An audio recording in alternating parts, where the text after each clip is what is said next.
మహాపంచాయతీ జరుగుతుంది. దానికి మద్దతుగా తెలంగాణ రాష్ట్ర వ్యాప్తంగా అన్ని జిల్లా కేంద్రాలలో ఇలా మహాపంచాయతీలు జరుగుతున్నాయి.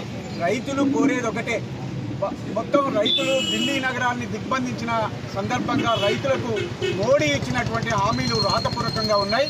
వాటిని అమలు చేయాలని చెప్పి మేము కోరుతున్నాం.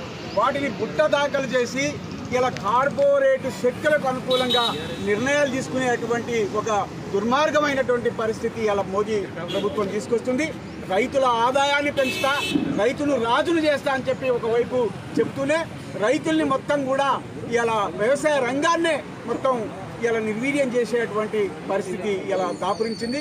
రైతులు కోరుతున్నది ఒకటే, స్వామినాథన్ ఇచ్చినటువంటి సిఫార్సులను, స్వామినాథన్ కమిటీ ఎవరేసిండ్రు?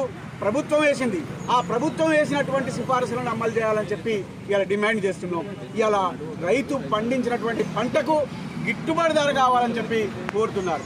అది మోడీ రాతపూర్వకంగా ఇచ్చాడు, దాన్ని అమలు చేయాలని చెప్పి కోరుతున్నాం. మళ్ళా తొలిసారి జరిగినటువంటి ఢిల్లీ నగరానికి వస్తున్నటువంటి రైతుల మీద కాల్పులు చేశారు, సోనిక్ యంత్రాలతోటి భయభ్రాంతులకు గురి చేశారు, డ్రోన్లతోని ఇలా బాష్పవాయువు గోళాలను ప్రయోగించారు. ఇలా విష ప్రచారం, రైతు ఉద్యమం మీద విష ప్రచారం చేస్తున్నటువంటి స్థితి కొనసాగుతుంది. అందుకోసం ఇలా దేశవ్యాప్తంగా రైతులంతా ఆగ్రహ జ్వాలలు వ్యక్తం చేస్తున్నారు. ఇలా రైతాంగ ఉద్యమం దేశవ్యాప్తంగా వ్యాప్తి చెందుతుంది. అందుకోసం ఇప్పటికైనా మోడీ ఇచ్చినటువంటి హామీలను, రాతపూర్వకంగా ఇచ్చినటువంటి హామీలను వెంటనే అమలు చేయాలని చెప్పి మేము డిమాండ్ చేస్తున్నాం.